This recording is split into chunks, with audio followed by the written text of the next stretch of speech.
I've worked as an ER tech for a long time, going on about 12 years now. People often ask me why I don't just go back to school or become a nurse or a phlebotomist or something. If I like the environment so much, why not advance? Well, A, that's a big commitment of time and money that I'm not really willing to put forth the effort for. And B, I actually kind of like what I do. It's just the right amount of responsibility, and you don't feel like just another cog in the wheel either. I know enough about medicine, and I've picked up enough information on my job to help people, to tell doctors and nurses what I know concisely, and generally feel like I'm a key player in the ER team. Also, probably a smaller C, the ER is where I get my best stories from. The ER is such a chaotic nexus within the hospital, and you never honestly know what's going to wander through the doors. It could be a 5-car pileup. Could be a couple of horny teens that got their braces stuck together. You just never know. I've talked to Wall Street big shots, prostitutes, doctors who are too ashamed to go to their own hospital ERs for treatment, and even a few inmates from the state prison, though the guards don't really like you lingering. My job is usually to take vitals, get samples, and ask questions, and I'm pretty good at it. So when the orders came to bring a woman down to X-ray, I hopped to it. The couple was young, probably in their late 20s. The woman looked worse for wear, but not too bad off. She had some cuts on her face, some more cuts and bruises on her hands, and she kept grabbing her stomach and wincing. I told the husband, the rings were a dead giveaway, that we were going to make a quick trip to radiology, and I made small talk with the wife on the way there. I asked what had brought her here today, and she told me meekly that it was stomach pains. When I asked if she'd eaten anything that didn't agree with her, she said about the last thing I would have expected to hear. About a pound of garbage, I guess. I looked dumbfounded as we wheeled her in, and Claire and Robert helped her get on the table. She moved like someone in immense pain, and as I followed the techs out of the room, Randall asked if she really had a belly full of garbage. I told him I had no clue, and that I guess that's what they were hoping to find out with this x-ray. He turned the machine on, and Claire went back in to reset the slides a few times as they took their pictures. As the images came on screen, Randall raised an eyebrow. Well, she'll have a bowel obstruction, that's for sure. But if she ate all that trash, I'm pretty sure that a lot of it wasn't meant to be digested. I blinked, astonished. She did indeed have a belly full of garbage, right down to half a black garbage bag. Her stomach was oddly distended, and she looked as though if she'd eaten any more garbage, she would have been in danger of rupturing. Randall said he would pass the x-ray along to Dr. Yolander, but it was likely that she'd be heading into surgery. As I took her back to her room, I couldn't help myself from asking how she had come to eat all that garbage. I don't remember, she said, and I believed her. I just woke up in the garbage dump. I took her back to her room and tried to go about my day, but the woman and her husband were never far from my mind. I just couldn't understand how someone could eat all that garbage and not realize it. As my day proceeded, I kept thinking about her and her garbage belly. As my shift came to an end, I saw that the pair was still in the ER. I clocked out and went to see if I could get some answers if they were willing to talk to me. I knocked on the door and they invited me in as I made my request. Sorry to trouble you, and not to pry, ma'am, but I've been wondering about your condition all day long, and it's really been giving me fits. If you don't mind, can I ask how it happened? As it turned out, they were both willing to talk, so I sat down and heard the whole story. I'd been having stomach cramps for a few days now. I hadn't been sleeping very well either, and my dreams had been kind of hectic. For the past week, every dream found me in a castle where people I didn't know would call me to a big banquet. I would eat and eat and eat and wake up with my mouth tasting terrible and my stomach rolling and heavy. I also began to suspect that I was going somewhere, sleepwalking in the middle of the night. On more than one occasion, my sheets were dirty, and I had found footprints leading from the unlocked front door to the bedroom 3 or 4 times. My, movements were becoming alarming as well. They were larger than usual, and they hurt when they came out. This was confusing since my appetite was at an all-time low. I barely ate anything, constantly feeling bloated and full, and after 9 days of this, I was ready to go to the hospital myself. That was before my husband woke up to find I was gone. She looked over at her husband, and he seemed hesitant at first to continue. Look, it wasn't that I suspected her of anything, okay? We've been married about 3 years, and I could tell that something was different. She wasn't eating, she was sleeping fitfully, and I thought maybe something was going on. It just so happened that she had kicked me that night, waking me up, you see, and I was still getting back to sleep when she suddenly got out of bed and went towards the kitchen. I expected that she wanted a drink, but when I heard the door open, I got up to see where she was going. Imagine my surprise when I find the back door open and my wife missing. I walked the neighborhood looking for her, wondering why she had disappeared in the middle of the night, before I finally came back home, hoping she would come back. Had she left on her own, or had someone called her? Was she sleepwalking? I was worried, but I guess that my sleepiness got the best of me after a while. When I woke up suddenly on the couch, I found her snug in bed and thought maybe I'd been dreaming. When I saw the muddy trail going from the kitchen to the bedroom, though, I knew it had been no dream. She put a hand over his, and he clutched it worriedly. The two looked at each other for a minute, and suddenly I felt like I was intruding on this moment. These two were worried. Their marriage was relatively new, and it was clear that the husband also felt a little guilty about where his mind might have went when she was gone. Maybe he had suspected her of infidelity, and perhaps she had suspected his suspicion as well. Meanwhile, I was suffering the next day from some intense stomach pain. I hadn't eaten much the day before, nothing more than broth, so the idea that I was having stomach cramps from a cup of soup was pretty perplexing. I called out that day, telling my husband that I wasn't feeling well, and just laid in bed.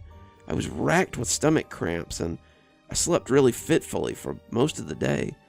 I think he sensed how sick I was, and when he got home, he tried to ply me with tea and soup that I just couldn't keep down. I felt like I wanted to vomit, but all my body could do was dry heave. It felt like something was stopping it from coming up, and I really wished I could just flush myself out and get rid of this pain. The husband picked back up then, running a tongue over his dry lips before he started. I was glad when she fell asleep that night, but I was still on high alert to see if she would leave. I lay in bed trying to get still, but not get too sleepy. I just kept watching her, waiting to see what she would do, and then when midnight rolled around, she did indeed slide from the bed and head for the kitchen. I let her get a little head start, coming out of bed as she got to the kitchen, and when I heard the back door open, I was off and running. She squeezed his hand then, and looked back at me. That night, the dream was the most vivid yet. I had gone to the table, hearing the voices calling for me, but the table was bare. The plates were empty, and I was just so hungry that I scattered them off the table in a rage. I was starving, and these voices had called me in here for nothing. When I was done, I heard them calling me again. I remembered that maybe they had called me deeper into the place before, but I couldn't remember it clearly. I just went. I just ran, and the castle seemed to fly by around me.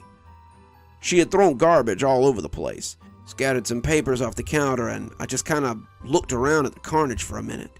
Had the trash can maybe been turned over yesterday too? I didn't have more than a few seconds to take it all in, because the back door was open, and I could see one slipper-clad foot disappearing around the side of the house. Now, I ran track in high school, and I've tried to keep it up so that, I don't get what my friends call married weight. When I tell you that it was all I could do to keep up with her, I'm not joking. She was damn near running on 4 legs, eating up the ground as she made her way to the last place I would have ever imagined, the city dump.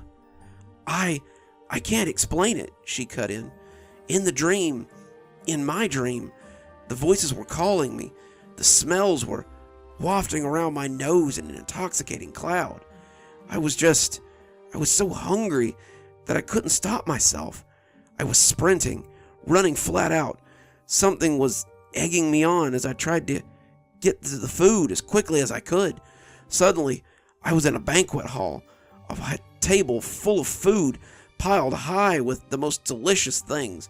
Joints of meat, bowls of stew, fresh salad with nuts and dressing, puddings and cakes, and everything I love to eat. I was drooling. I could almost feel it running down my face, and I ran towards those tables like someone possessed. I stopped for a few seconds when I saw what she was doing. It was the last place I would have ever expected.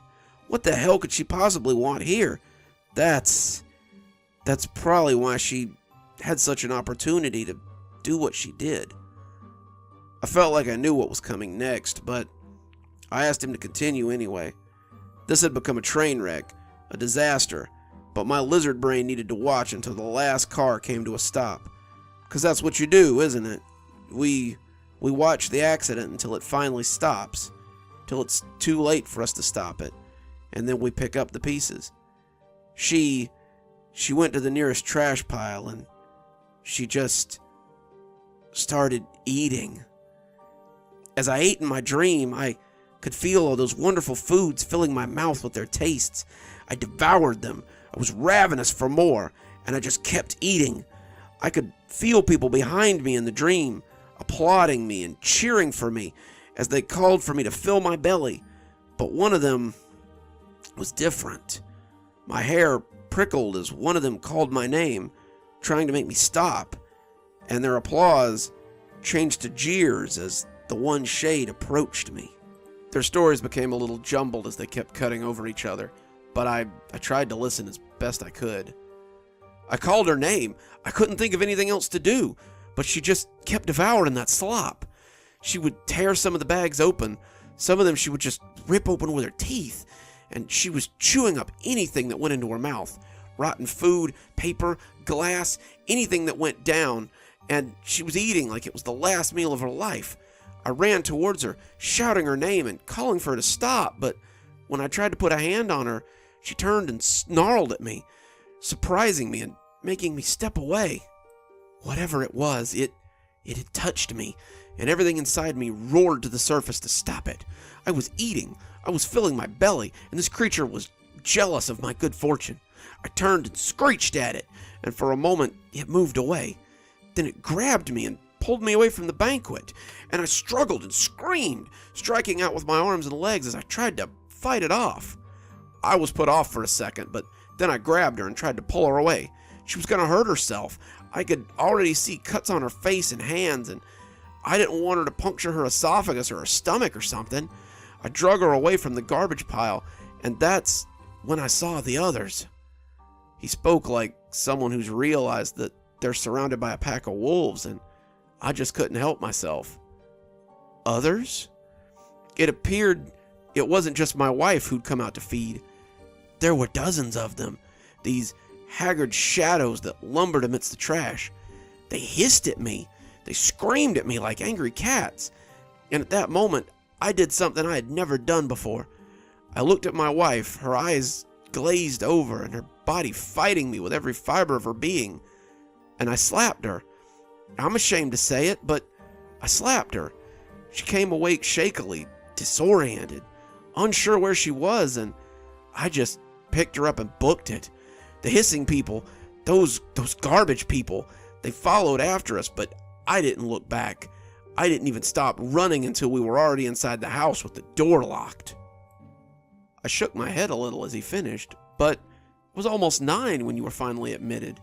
Why did it take you so long to get here? I didn't mean to sound judgy, but I guess I must have, because the husband bristled a little. Well, we had to wait for the goddamn garbage people to leave for one. She had covered his hand again, trying to get him to calm down a little before she continued. I don't remember anything before we got home. I came fully awake on the couch, my husband peeking through the windows as my stomach heaved and my body ached. I coughed up a piece of glass then, a long red shard that felt like it had cut my throat on the way out. And as I turned, I started crying. I asked him what was happening, and he started telling me about how he'd followed me to the dump. He told me about the garbage people, probably the ones who'd been calling me this whole time, and I just sat on the couch and tried to process it all. I felt like I wanted to throw up again, but I couldn't bring anything up. I was scared and hurting, and I just wanted it all to end. I don't know why they wanted my wife so badly, but about 6 of them haunted our yard for the next couple hours. They skulked, making it impossible to get a good look at them. They looked ragged. Their hair was shaggy and their clothes were mostly cast-offs. If I'd seen them on the street, I'd have thought they were homeless. They never approached the house, but they did hide in the bushes, under our cars, and anywhere else they could lurk without being seen. I explained what I had seen to my wife, all the while trying to keep an eye on these people. When the sun started coming up, they finally fled, and after I was sure they were gone, I loaded her in the car and brought her here.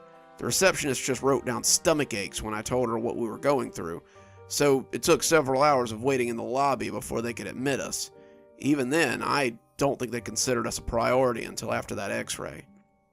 I knew he was right, but before I could say so, the door was pushed open and 3 orderlies came in with a stretcher. They loaded her frantically, saying they needed to get an ultrasound immediately. Something had come up on the blood work, and they needed to make sure that everything was okay after that hastily given x-ray. When I asked the nurse in the hall what was going on, she said they had ordered the x-ray before discovering that the woman was pregnant. That's what's been bugging me since I left the hospital.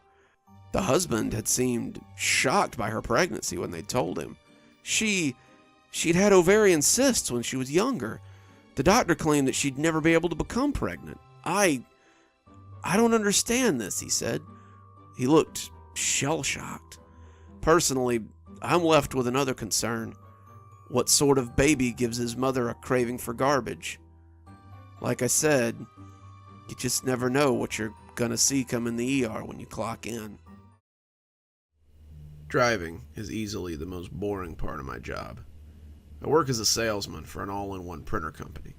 Business has been slow the last couple of years, with the rise of personal printers, but our loyal customer base has really helped us get through these troubling times. That's why I was in Garrison and Marco's attorney at law that day. I'd been trying to sell them on the latest color all-in-one model to replace their current one, which was a few years old.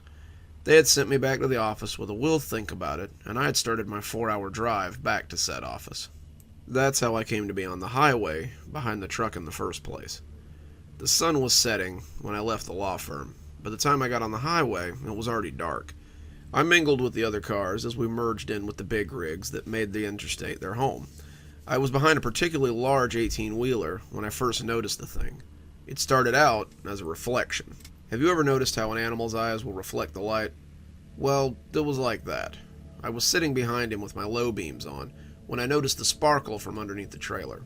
It was 3 or 4 small reflective points, and in my mind, I sort of obsessed over it. What could possibly be making those reflections? Some sort of axle? Maybe something ornamental that the driver had stuck under this truck. It probably seems silly to obsess over something like that, as you sit reading my story. But when you're stuck in traffic on the interstate, your mind searches for all sorts of things to occupy your time. Whatever it was midway between the front wheels and the back wheels, too far into the truck for me to really make it out. I didn't think it was alive or anything, but it was a fun little mystery. I was stuck in gridlock. Some wreck up the way had brought us to a halt, and as I adjusted the radio in the beat-up old car that gave the salesman a drive, I found my eyes returning to that thing again and again. My brain just wouldn't leave it alone, and I began to create reasons for the thing to be under there. Maybe it was for stability. Maybe it was something he had put under there so people didn't hit the back of the trailer in the middle of the night. Maybe it was just one of those stupid things that people often hook to their trucks just because they can. Whatever it was, my mind had decided to obsess over it. I was watching it when my cell phone rang, and as I fished it out of my pocket, I found my eyes rising to see the thing as I said hello. "So, can we go ahead and put them down for a new printer?" the boss asked. They said they'd have to think about it, but they also said there's nothing wrong with their current printer, so I wouldn't expect to see any orders from them. Damn, I was really counting on offloading a couple of these to the firm. Did you tell them about the added features? Of course I did, sir. And I was about to tell him that I was no rookie salesman when I looked up and almost dropped the phone. The thing I had been focused on for the last 20 miles had moved. It was subtle, but when you've been staring at it for as long as I had, you notice these things. The thin fiber filament had shifted somehow. and the pattern had changed. I was almost sure of it. I could hear my boss asking if I was still there, and I assured him that I was. I told him I would be back in the office in a few hours, and he told me just to head home. I could turn in my reports tomorrow. Sounds like you could use the sleep. You're sounding a little jittery. I thanked him and told him I'd see him tomorrow, before hanging up the phone and looking back at the thing under the truck. I could also see 6 surfaces reflected back at me now, instead of the 4 I had seen a moment ago. They looked even more like eyes. Whatever wreck there was up ahead, they must have cleared it out of the way.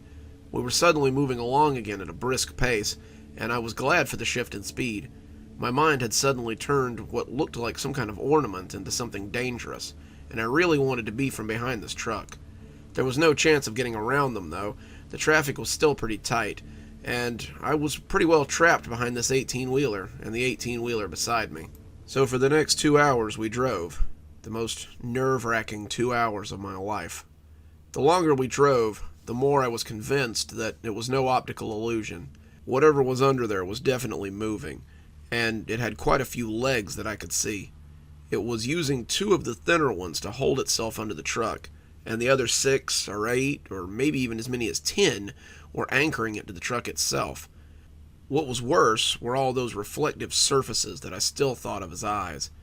They were staring straight at me the whole time, and I began to believe that it knew I could see it. I shook my head the first time I thought this. I was tired, I had had too much coffee, and I was just seeing things. These were the excuses that ran around and around inside my head, like a dog chasing his tail. I didn't want to believe that I was stuck behind a truck, carrying a very different sort of cargo. I wanted to believe that I was just seeing things, and I was making things up to pass the time. That sort of delusion only lasted until the thing moved closer.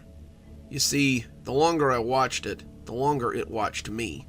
I don't know if it knew I could see it, but it didn't seem to like the level of scrutiny I was giving it. It was midway between the cab, watching me like a predator watching its prey. The longer it went on, the less safe I felt inside my car. Something that big could surely get through the window, or break the windshield, and I would have nowhere to go in this gridlock. But I was still trying to be rational, trying to be realistic. There was no way that whatever it was alive. It was a trick of the light. It was my mind playing tricks on me. When I finally got home, safe behind the door of my apartment, I would laugh about how silly I had been, and feel really stupid. I was a grown man behind the wheel of a car, jumping at shadows. I began to use this idea as a security blanket, wrapping myself in it so I didn't just go crazy right there behind the wheel of my car.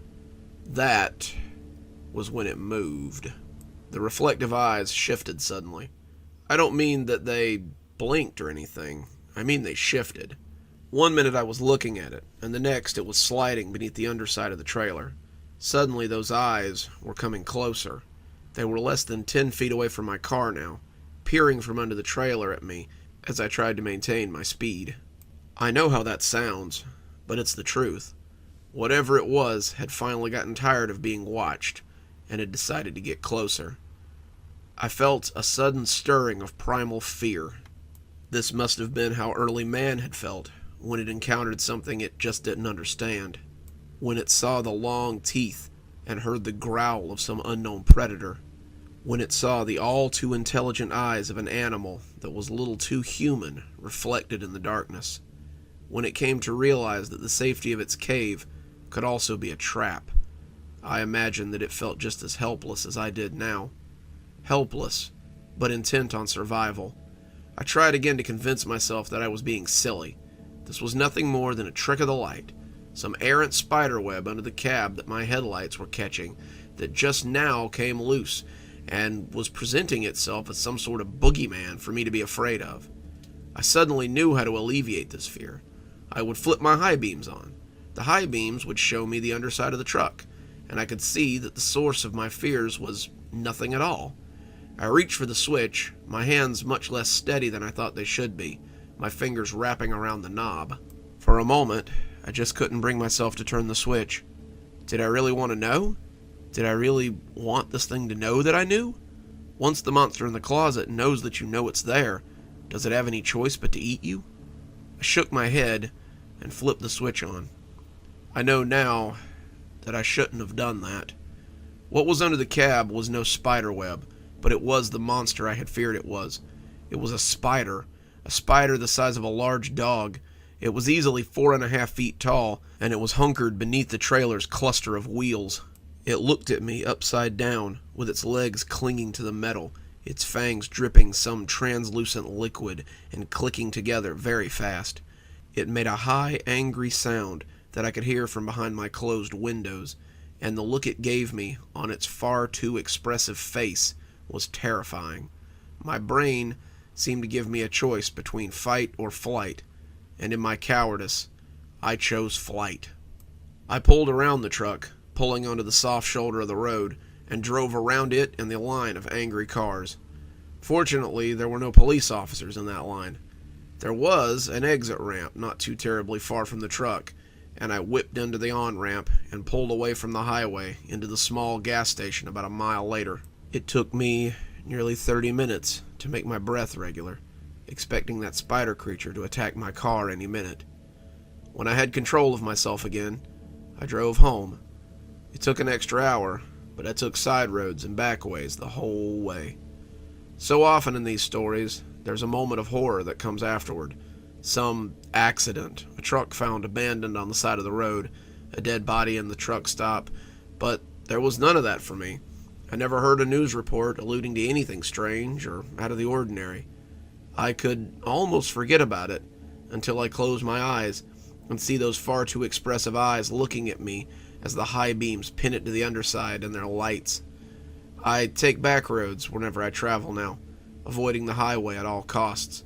I avoid big rigs as well. I don't ever want to see anything like that again.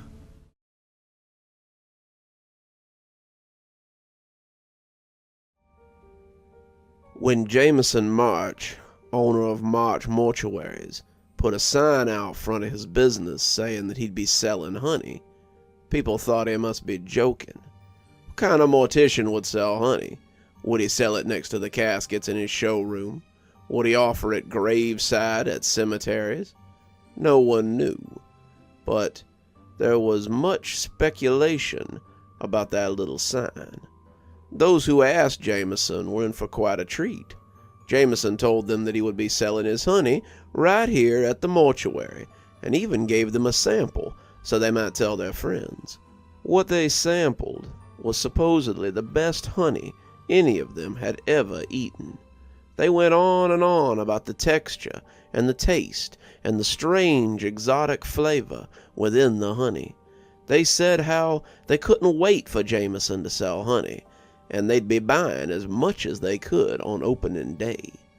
Others began to question where he was keeping his bees. They saw no beehives on his property, a 2-bedroom apartment above the mortuary. They saw no hives on the mortuary property at all, in fact. They saw no hives in the cemetery or near the crematorium. But still, the honey came. On the 3rd of March, the first jar of that miraculous concoction appeared in the front room of Jameison Mortuary. The mortuary was crowded for the next several days, and by Friday, not a jar was left to be purchased. Again, people praised the texture and the taste of his honey, as well as the myriad flavors that one would find within the jar. One of the buyers, Bert Lancaster, owned a large honey operation of his own. It is said that when he tasted Jameson's honey, he proclaimed that no bee in his field had ever produced anything so sweet. Some would tell you that he burned his beehives that very afternoon, but that's little more than town gossip. For that summer back in '86, no one could get enough of Jameson's honey. They say Helen Price used that honey to defeat her rival Linda Moore in that summer's 4th of July bake-off. They say Bert Cavell put that honey in his mead and could not make enough of it to satiate the local drunks. They say Mary Sanders was taken to the hospital over in Oakley when she ate 10 jars in a day and was reaching for an 11th when her stomach ruptured. But again, that's all town gossip. What is fact was the discovery made by Randall Smith a local tabloid writer, in the fall of '86. Randall had a reputation for being less of a journalist and more of a mudslinger. If there was a nasty rumor started, Randall could usually be traced back to it. He'd grown pretty tired of hearing about Jameison and his amazing honey. Randall was of the opinion that if something was too good to be true, then it likely was. He thought Jameson's honey must have some sort of secret ingredient that got people addicted to it. Maybe it was even a cover for some kind of dope operation that Jameison was running out of the mortuary or the cemetery.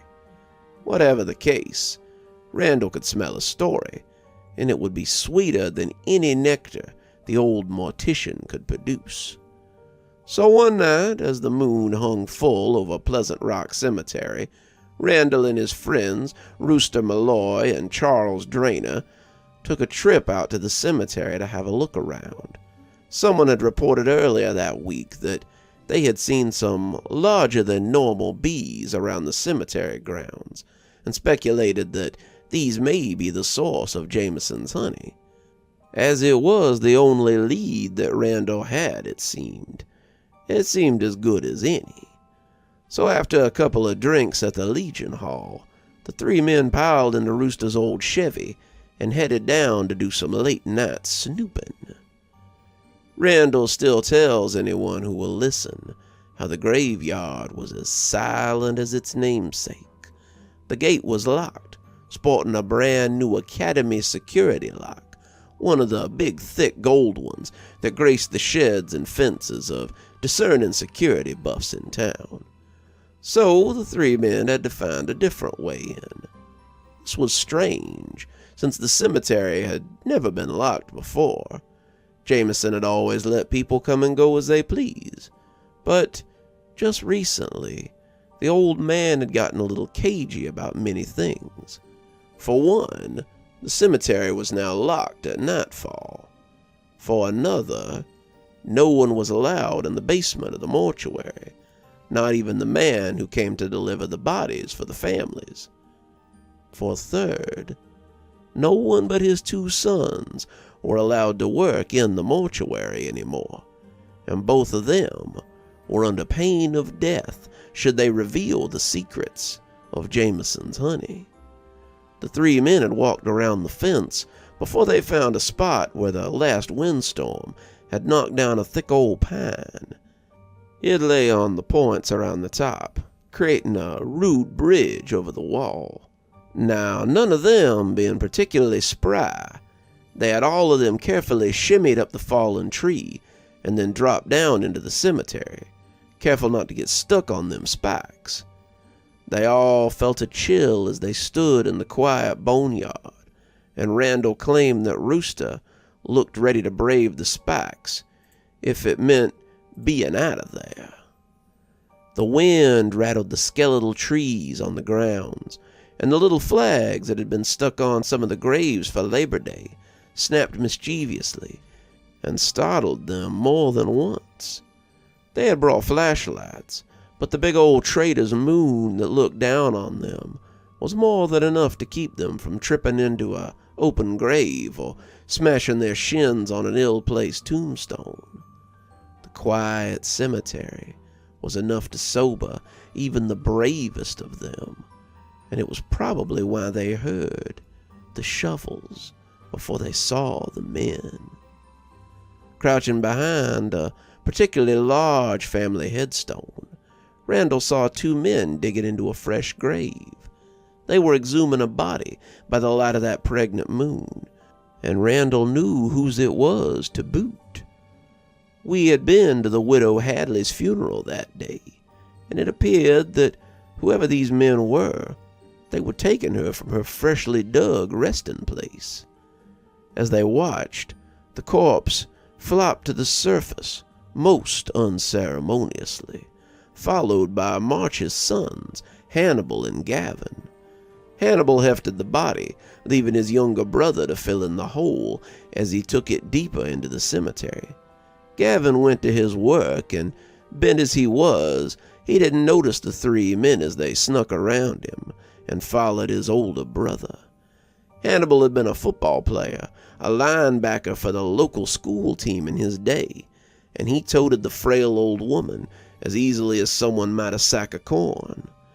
As they followed him, the three men weren't sure what they expected to find, but Randall was certain it would be something to add a macabre twinge to the story that he meant to write.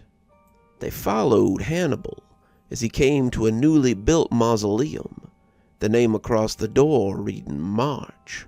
He unlocked the door and unceremoniously tossed the old woman into the crypt. The men hunkered low behind a pair of gravestones, but they needn't have bothered.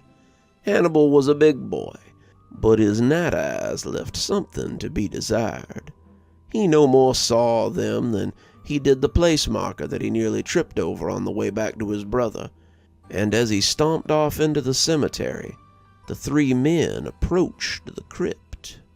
The mortuary was a nice new one, sunk into the ground a little to protect any caskets placed down there, and it would have looked more at home in New Orleans than this Georgia backwater town.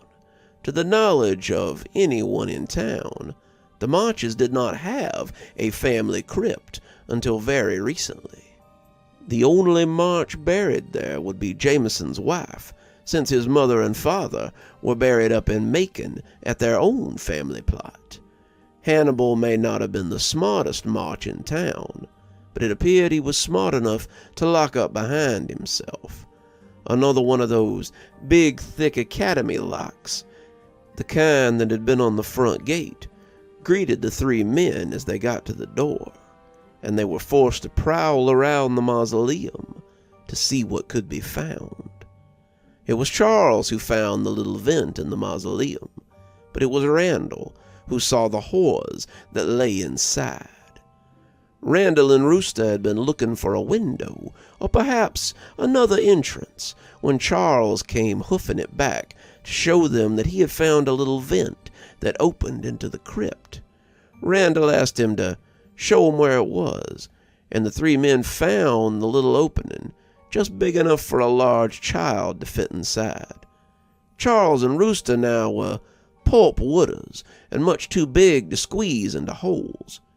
Randall, however, had made a career of squeezing into places he was not precisely wanted. Opting to stick his head in to get a better look, Randall had his friends hold his legs while he shimmied into the vent.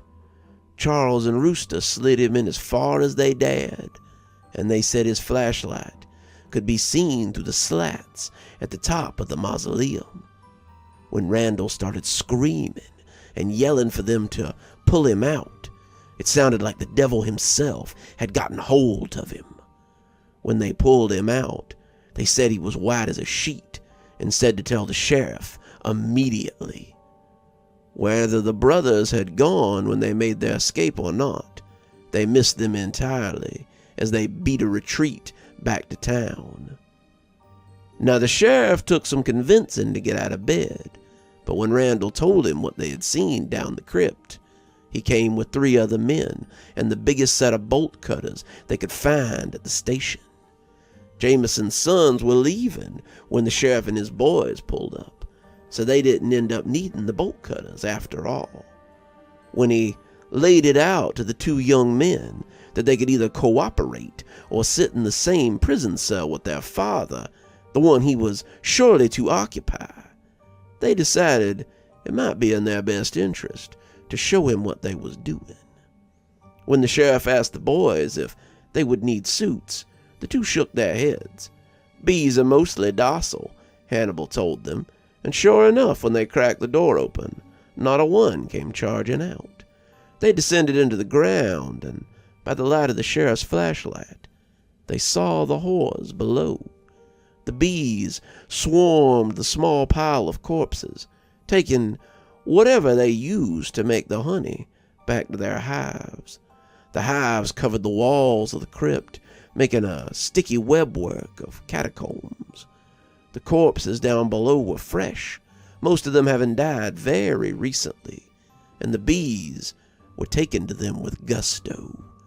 The brothers said they came down here once or twice a week to harvest the honey, and that the vulture bees were taken to the warm Georgia summer quite nicely. When the sheriff interrogated them, both said that it had been their father's idea.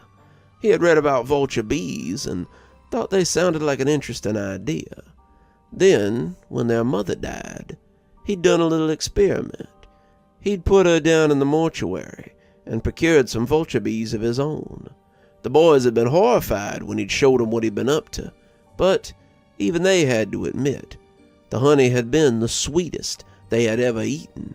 Something about the readily available nature of the local pollen, mixed with the bees' instincts to collect whatever they got from the corpses, had made for a potent and delicious treat.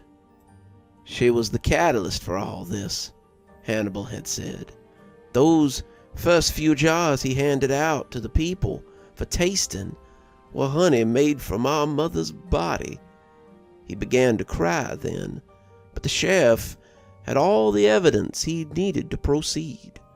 He arrested Jameison March that very night, but there seemed to be some confusion on what to charge him with.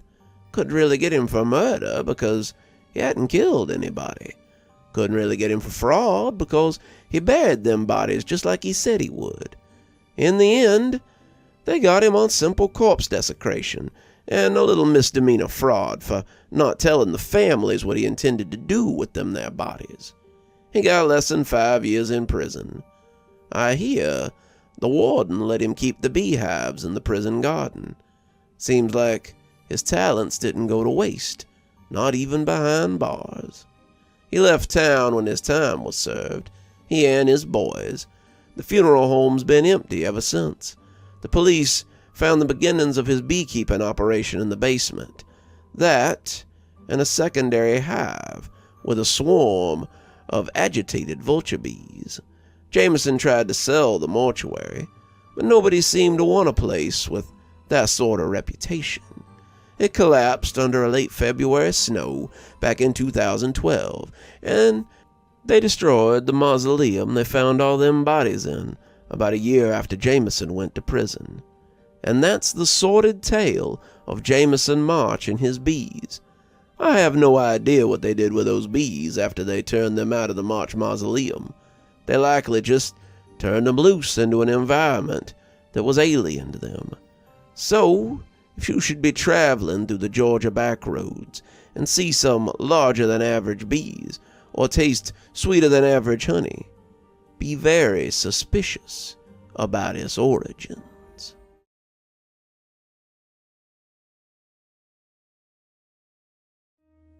I'm not sure which was weirder, the fact that Dad had a hole in his head, or the fact that he was just so unimpressed with it.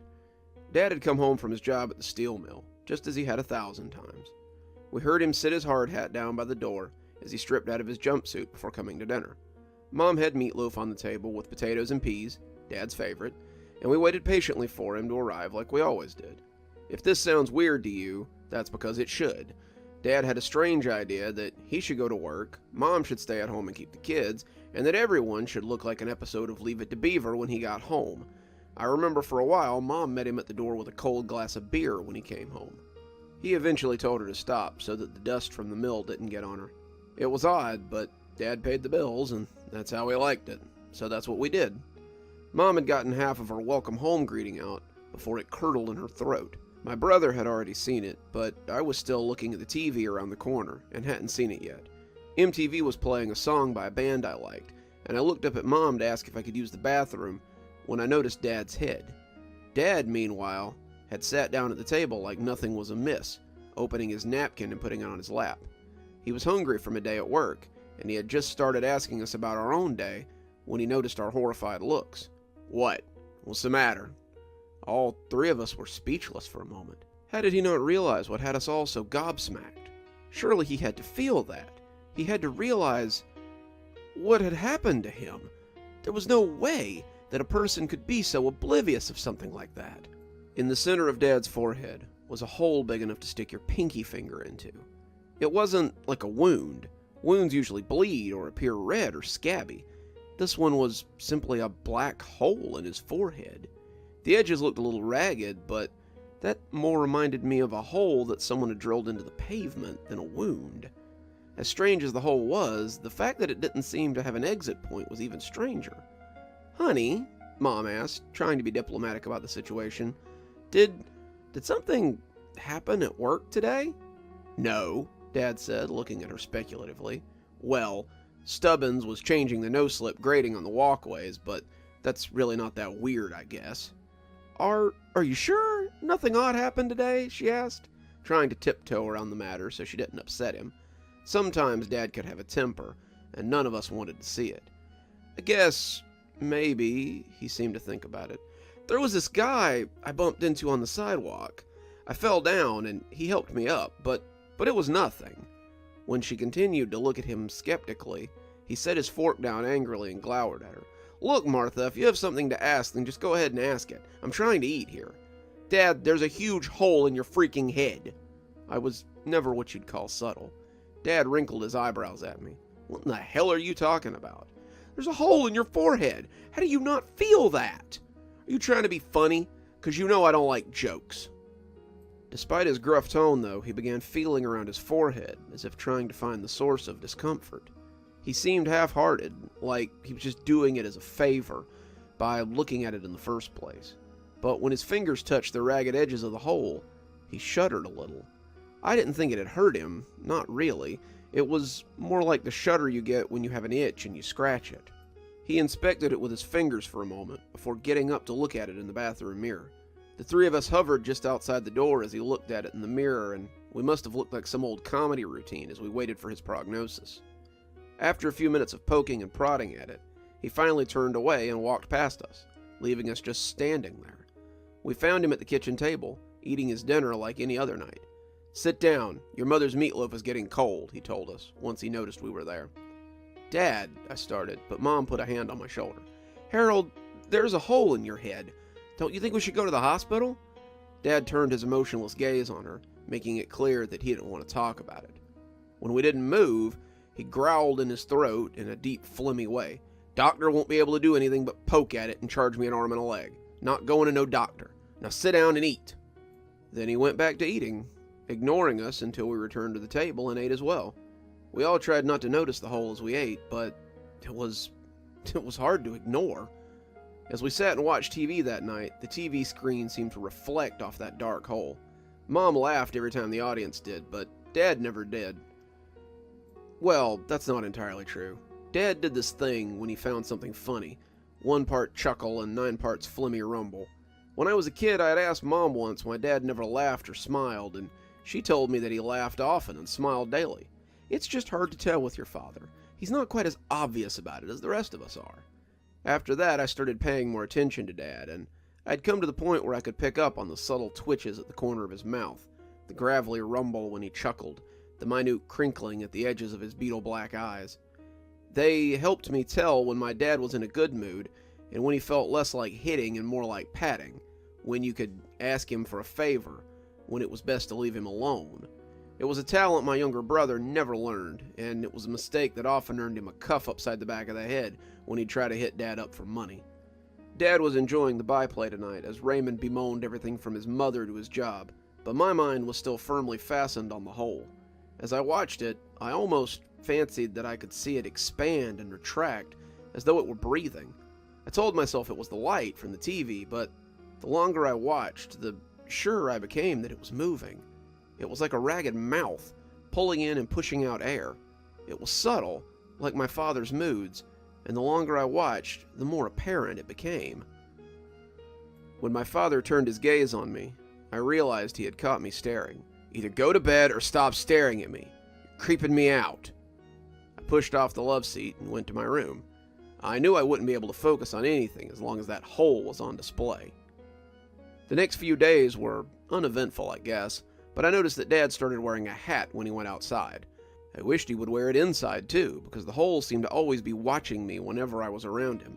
It wasn't, of course, because it didn't have any eyes, but I could feel that itchy feeling you sometimes get when someone's staring at you. It looked like it was getting bigger, too. But if it pained Dad, he didn't say anything about it. He mostly ignored it, his only exception to ignoring it being the hat he wore outside. Dad was stubborn, but he wasn't foolish. Dad was a sensible person who liked to keep attention off himself. Over the next 10 days, the hole got noticeably bigger. When we'd first seen it, it had been maybe big enough to put your pinky finger inside.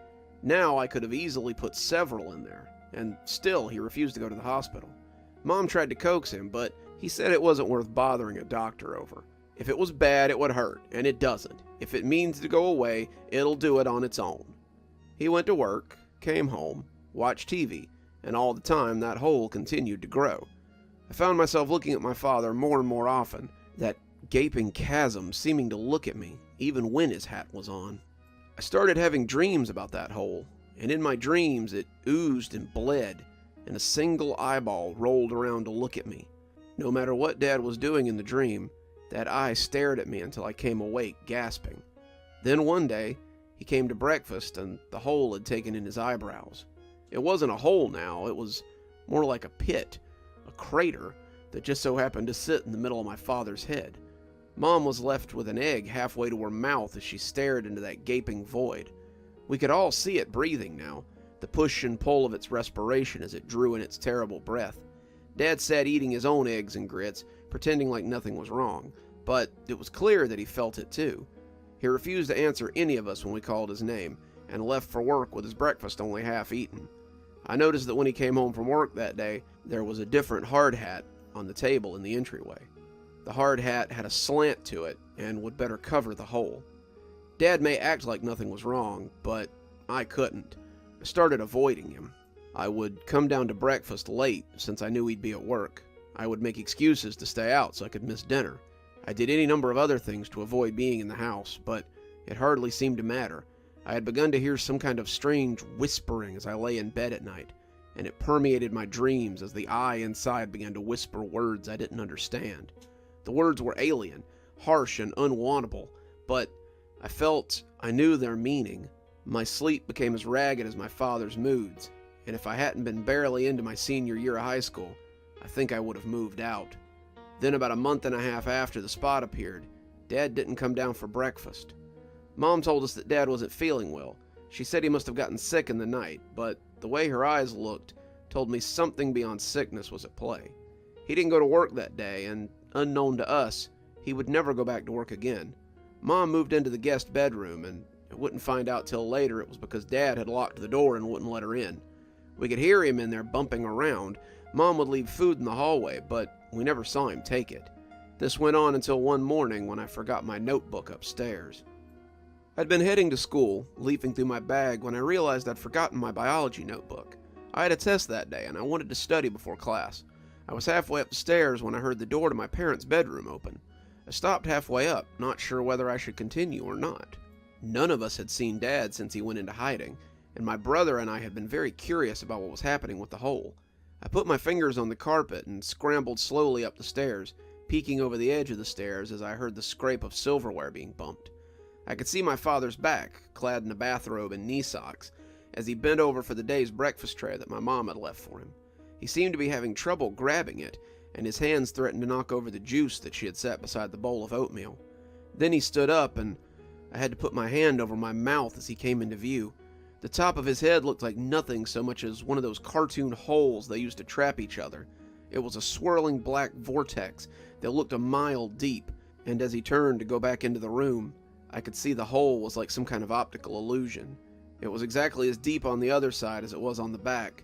He turned and took the tray back into the bedroom, but when he bumped the tray on the corner of the door, I realized why we had heard him banging around so much the last few days.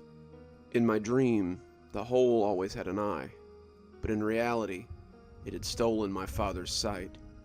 The dreams became different after that. Every night I dreamed that my family was eating around the breakfast table. My brother sat on my left, my mom sat on my right. Dad sat across from me, bent over his breakfast as usual. They all sat eating food from a massive pile, their breakfast more like a buffet. I seemed to be the only one paying attention to the strange creature wearing father's clothes, and the food he ate was pushed into the circle hole atop his head.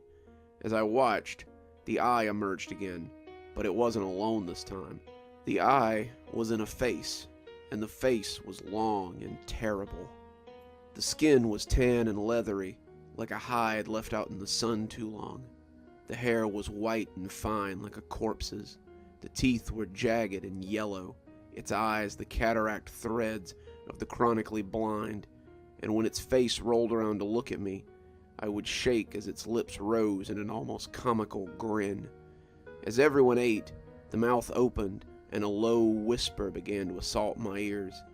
Every night, that whisper became a little louder, and over time, I came to understand the words, Shally Shally May Ray, Fori Fori May Gra, Lee Raleigh Grega, Sue Raleigh Drema. The words slid into my ears like slugs, coating my brain in the forbidden knowledge they possessed. I wasn't sure what the dream meant, but I knew that they were meant for me. Was this the thing that had been staring at me the whole time? Was this the reason I had felt watched? As the dreams continued, I began humming or reciting the words that spoke to myself during the day. I would catch myself making little rhymes out of it, and they were never far from my mind. It was almost soothing to speak those words, a balm to the terrible dreams and the terrible fear that wormed its way through my mind. I knew what it wanted me to do, and one night, I did my part. I needed to use the bathroom in the middle of the night, my bladder full to bursting. I was leaving the bathroom when I noticed that the door to my parents' room was open for the first time in a long time. There was a noise coming from inside, and it sounded pained. I thought maybe one of the dogs had gotten in there and gotten hurt, but I think even then, I knew what I would find. Dad was on the ground, his swirling head practically hyperventilating as it pulled in and out. The swirls had taken in Dad's shoulders and the top of his chest. He was lying on the floor, flopping around as his arms protruded from the vortex. I reached down and helped him sit with his back to the bed. He couldn't talk, probably couldn't even see, but he seemed to understand that I was there to help him. As I looked at the swirling mass, though, I felt the words come to my lips. I don't know if they were intentional, but I know they were the words that needed to be said. Shally Shally Rayma, Fori Fori Megra, Lee Raleigh Grega, Sue Raleigh Drema. As the words fell from me, I saw something swirling in the mass of shadows. I was worried it would be the huge eye, like the one I'd seen in my dreams, but I was even more afraid that it would be the ancient face that I often saw amidst the vortex. As it swirled and thrummed, I could see the white hair beginning to sprout from the depths. The head was coming on fast, and as those eyes emerged from the depths, I could see the corners cast up in a smile. My shaky legs took me away from him with small, stuttery steps. His face came free of the murk, but it wasn't done yet. As his head slid free, a withered form emerged beneath it. He was naked, looking like some kind of wizened mummy, as his leathery skin slid from the dark pool. Below the dark pit that had made up my father's head, his body began to shrivel up like a 4th of July firework, becoming blackened embers before my eyes. The more of that evil thing that came free, the less of him there was, and when his withered feet touched down on the soft carpet of my parents' bedroom, what remained of my father simply blew away. The old man reached down for the grubby bathrobe that Dad had been wearing, and tittered as he pulled it around himself. Took you long enough, but I guess I can't be upset. You and your father have served me well, though you never realized you were doing it. Your reward is not sharing in his fate. Your punishment is knowing you are responsible for my return to this world. What you do with these gifts is up to you. Then he left, just walked out of our house and into the night. As the sun comes up over my mother's kitchen, I realize I've been writing this since I managed to get back to my feet and walk shakily down the stairs. I've been trying to write down as much of this experience as possible so I won't forget any of it, but it's so weird, and it's hard to put it all into words. What the hell was that thing that ultimately killed my father? Did it make the hole in his head? Why him? As I sit here watching the sun come up, I realize I may never know.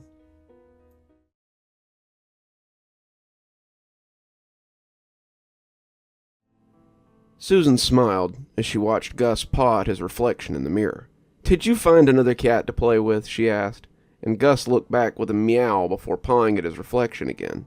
She was glad that Gus had found someone to play with, even if it was just his reflection. Gus had been depressed lately.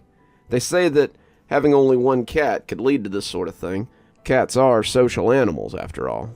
Gus couldn't really play with any of the strays outside Susan's apartment, because she was on the 3rd floor, and a little out of reach for even the most nimble of the wandering felines.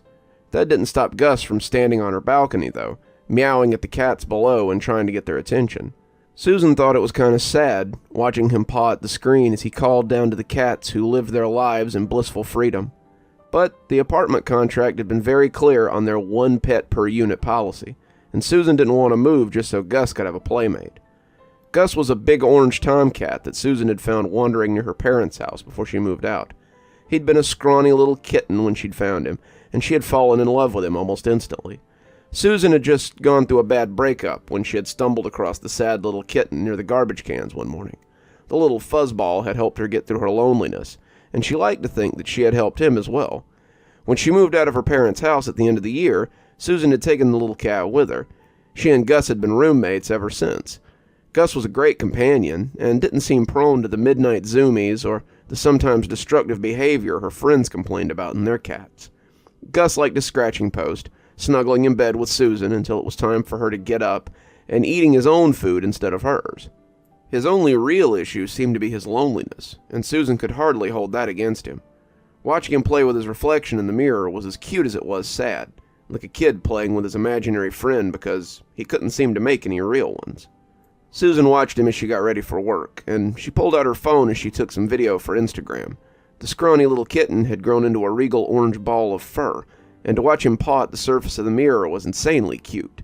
He would cock his head and meow at his reflection sometimes, looking confused at the cat in the mirror, before going back to pawing at the glass. Susan smiled, but there was something just a little off-putting about that confused head turn now and then. She left him staring at himself in the mirror, his game forgotten, as he seemed to be talking to the orange cat in the mirror. Susan came home to find him still sitting in front of the mirror. She asked him if he'd been there all day, and Gus just looked back and meowed before looking back at the mirror again. He was staring at himself, his ears moving back and forth, seeming to Susan like he was having a conversation with his reflection. Growing up with cats, she had seen them sit next to each other and do just that same thing, and Gus's eye contact was more than a little interesting as he watched himself in the mirror. She tried to ignore him as she slid into her PJs, but it was hard the longer it went on.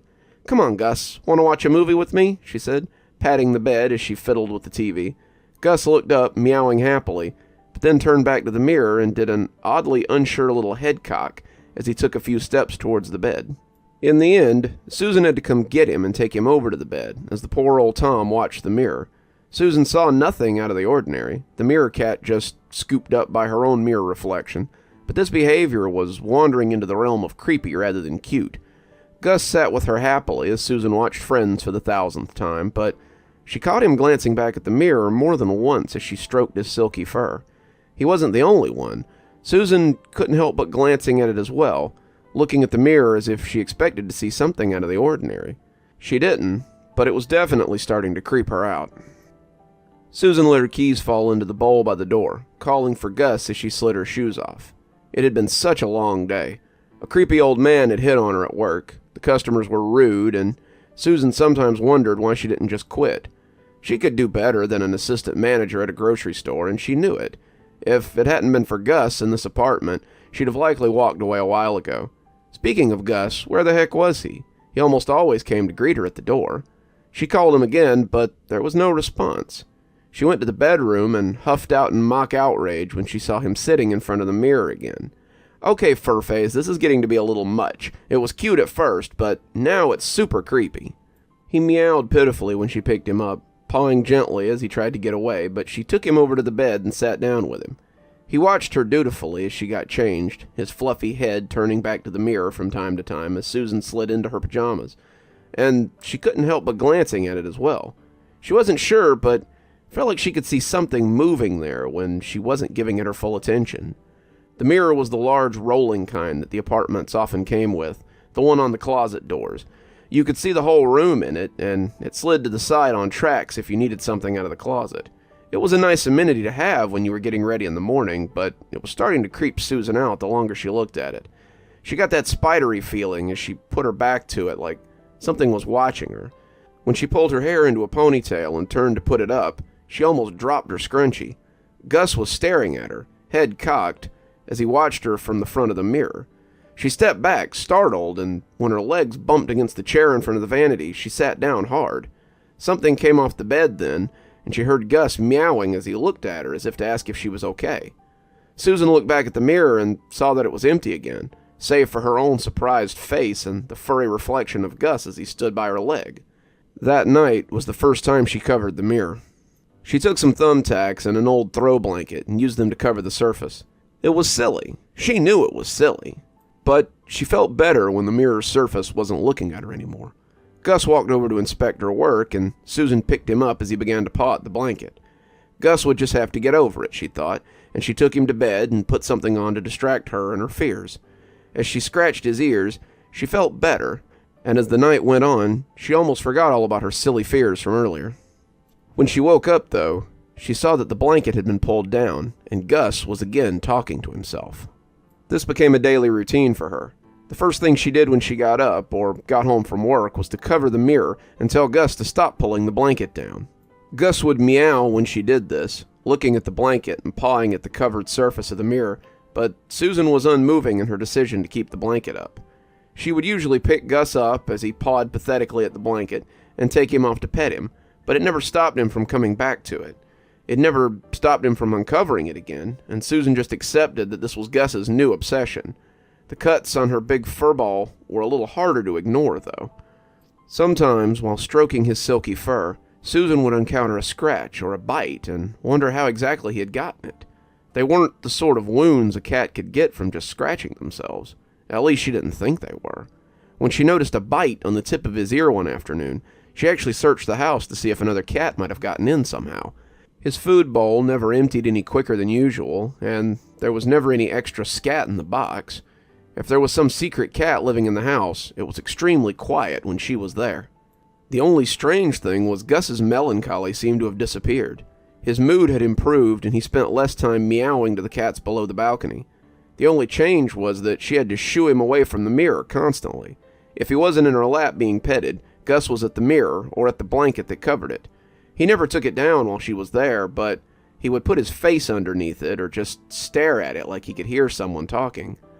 Susan found this extremely off-putting, but what could she do? The mirror was attached to the closet door, and without it, Gus would be free to leave his long orange fur all over her clothes that she had hanging in there. Also, as much as it creeped her out, she couldn't stand to think of Gus being sad again while she was at work. Then, one day, something changed. She came home to find the blanket down and Gus looking at himself as he always did. "Seriously, Gus? This is getting annoying. I hate having to put this blanket back up every..." But she stopped when Gus turned his amber eyes to stare at her. The two held their gaze for a few moments, but Susan couldn't help but hear the voice of her subconscious as it screamed that this wasn't her cat. It looked like Gus, it sat like Gus, and was a perfectly adorable little ball of orange fluff, but his eyes were different. They were the same amber gold they had always been, but today they were filled with hate. No, not hate, Susan supposed. It was something else, like a king looking at a mud-covered serf. Not with pity, and certainly not with any desire to help it. Gus looked at her with scorn and something akin to disgust.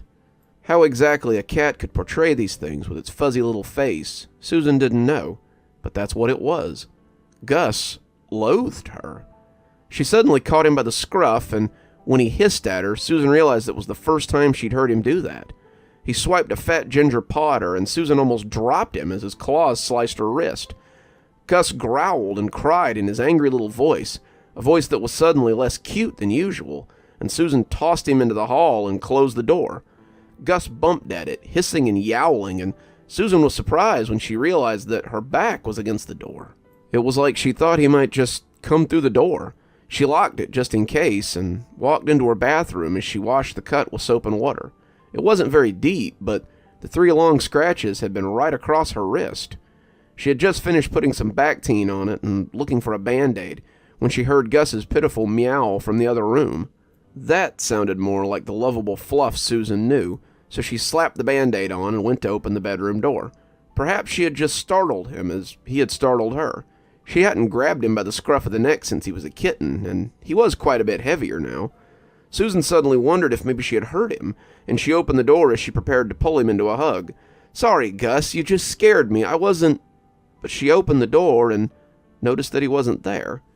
She checked the hallway, but Gus was nowhere to be found. Susan shrugged, tallying it up to strange cat behavior, and finished doctoring her arm before going to start dinner. As she cooked, she kept expecting to see Gus come out and sniff or rub up against her leg. Gus was always so curious, and he always came to have a look when she was cooking or watching TV. He had even jumped into the shower with her a few times, though he always instantly regretted it. She began to feel guilty about what had happened earlier and just wanted to find him so she could pet him and say she was sorry. Even so, those weird eyes kept coming back to her. She couldn't shake the idea that that cat hadn't been her Gus. She didn't see him again until she was cleaning up and getting ready to take the garbage out. Susan was in a bit of a hurry as she tied the bag up and started pulling it out of the can. The plastic pan the chicken had come in had likely leaked into the bottom of the bag, and she wanted to get it to the dumpster before it dripped onto the floor. She hadn't seen Gus since she'd put him out, not even as she ate chicken Alfredo on the couch. He was likely still sulking somewhere, but she figured he'd come out when it was time for bed, and all would be forgiven by tomorrow. She thought she might have heard him, though, and he sounded upset wherever he was. Susan had cocked an ear several times as she cooked, listening to the meows of a familiar cat from the back of the house. She had called him, even taken the tuna he liked to coax him out, but he had never poked his head out or shown any interest in any of it. Susan had looked all over for him a few times, but as the sound of her sauce bubbling began to sound more like burning, she always returned to the stove. She walked to the door with her swinging bag of trash, and when the door came open with a loud creak, she heard claws scrabbling on linoleum. Susan saw an orange lightning bolt come barreling out from behind the china cabinet and make a break for the open door. She moved purely by chance, and Gus hit the trash bag as he yowled and smacked against the cans and packages inside. Susan dropped the bag, no longer mindful of the chicken drippings, and reached for Gus before he could escape. He had never tried to run away before, not even as a half-starved little kitten, and when her hands settled around him, he yowled and slashed at her furiously. He clawed at her hands, swiped at her face, and Susan stepped back when one paw scored her across the cheek and thought about the garbage a little too late. Whether it was the chicken leavings or some other liquid, Susan felt her feet shoot out from under her as she fell against the china cabinet. Her head smacked against the bulky old thing, and everything went fuzzy as she watched Gus run off into the night. She called his name distantly before passing out and waking up somewhere very different. Susan woke up in the hospital. Her mom was reading a magazine, but as Susan groaned, she called for the nurse and leaned in to have a look at her. The nurse came on the run, and Susan was soon poked and prodded and examined by her mother and several people in scrubs. She was confused and a little scared, and when she asked what had happened, it took her dad coming in from the cafeteria to shed any light on the situation. The complex had called her parents, since they were her emergency contact, to let them know that a neighbor had found her passed out in her doorway. They had called an ambulance, and she had been rushed to the ER with a head wound. She had spent 3 days unconscious, her concussion pretty substantial, and her parents had been worried sick. She asked her dad if he'd been to the apartment, and if he'd seen Gus, but he said he hadn't done much more than put some food in a bowl and lock the place up. "He's probably okay, sweetie. Cats are pretty self-reliant. I'll go back tonight and make sure he has food and water, though." They wanted to keep her at the hospital until they were sure that she was okay, but Susan was adamant that she needed to leave. Gus had gotten out, and she needed to find him. He had been scared by the garbage bag and startled when she grabbed him. He hadn't meant to scratch her. He was probably cold and scared and waiting for her to come home, and she started to cry when they told her it would be a few more days before she was released. Her dad didn't help matters much. He checked on Gus, but said that he must have gotten out. His food bowl was still full, and he hadn't come home when her dad had called him. He had looked around, but he hadn't seen any sign of him. "I'm sure he's just scared and waiting for you to come back. He'll probably meet you at the door when you come home from the hospital," he assured her, his face showing a lot of worry. She came home 3 days later, after the hospital had run every test they could think of, and Susan was greeted by nothing but a plain beige door and a note from her neighbor wishing her a speedy recovery. She opened the front door thinking maybe he would be there, but the house was cold and empty. It felt lonely without Gus there to welcome her, and she decided then that she had to go look for him. Maybe he was close by, playing with the cats he had seen from the balcony. She would get some treats and call him, and hopefully he would come back after some coaxing, and they could be a family again. She was halfway down the hallway when she recognized a pitiful meow from her bedroom. She came through the door looking frantically for Gus. Had he gotten stuck in the bedroom? How had he been eating and drinking this whole week? She expected that he would come pelting out when the door opened, but he was nowhere to be found. She started looking for him under the bed and in the closet, but when the same sad meow came from behind her, she turned and found the source. It was Gus. He was just as fluffy as she remembered him, and it broke her heart to see how thin he looked under all that fur. He looked troubled, his eyes darting around as he put a paw up and pleaded for her to help him. He looked sorry, like he would do anything if she could just help him out of this. And as she approached him, Susan could feel her tears coming down in a torrent. Gus pressed his paw against the mirror. His toes were visible from the other side, and as he pressed and shoved, she could see he was becoming upset. Gus was stuck inside the mirror, his world nothing more than a little room, the one he had loved so much. Susan put a hand up to the mirror, covering his little paw with hers, and only then noticed that she didn't have a reflection. She sat and wondered if she'd have to watch her poor cat Gus waste away, unable to help him, and she laid her forehead against the glass as she cried all the harder.